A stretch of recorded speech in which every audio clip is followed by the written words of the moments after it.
Salut les chineurs, c'est Yann le brocanteur. Aujourd'hui, je profite d'avoir un peu de temps libre et d'avoir rentré une très jolie collection de ce qu'on appelle des briquets de tranchées qui datent de la guerre 1914.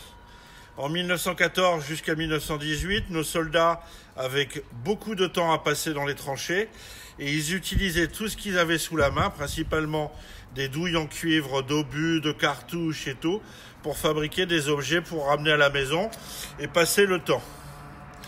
Donc là, vous avez plusieurs styles de ce qui est possible de faire, avec des assemblages de douilles.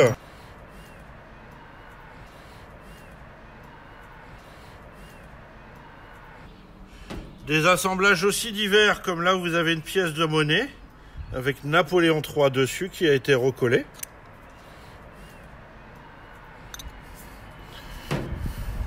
Là on voit une pièce de 2 francs de 1914 avec pareil un petit assemblage qui s'ajuste parfaitement. Il faut bien comprendre que nos soldats avaient énormément de temps, que c'était des bricoleurs. Et donc ils ont fait des choses qui sont absolument superbes. Comme là, on entend carrément le bruit de succion de l'air, côté hermétique. Vous avez des choses un peu plus complexes, comme ici, avec le symbole du régiment, c'était des artilleurs, et des montages assez hétéroclites, avec des petites roulettes, et de l'autre côté, là vous voyez, le coq. Des choses très belles.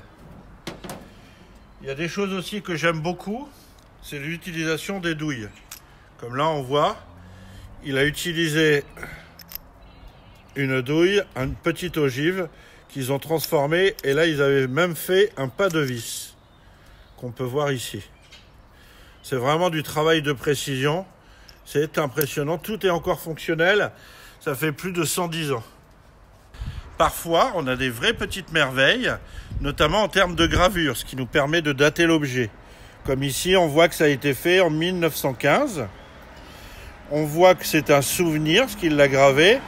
Et là, on voit l'appellation Champagne, avec le lieu de la bataille qui est situé ici, avec même le nom des localités. Et toujours pareil, un vrai système de montage hermétique, ajusté, qui est absolument parfait. Et il a mis ses initiales juste là. Souvent, on retrouve le travail avec des feuillages.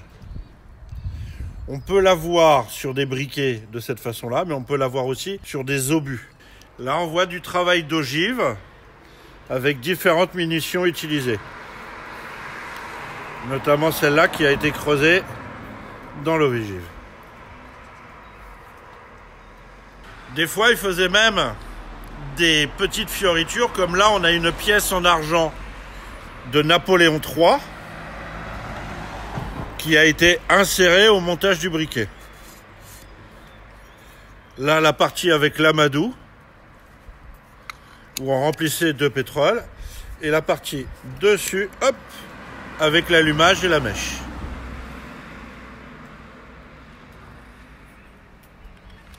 D'une manière générale, pour éviter que ça soit perdu, si vous avez des briquets de tranchées comme ceci, n'hésitez pas à venir à notre magasin, on vous les rachètera et on peut éventuellement aussi vous en vendre. À très bientôt les chineurs.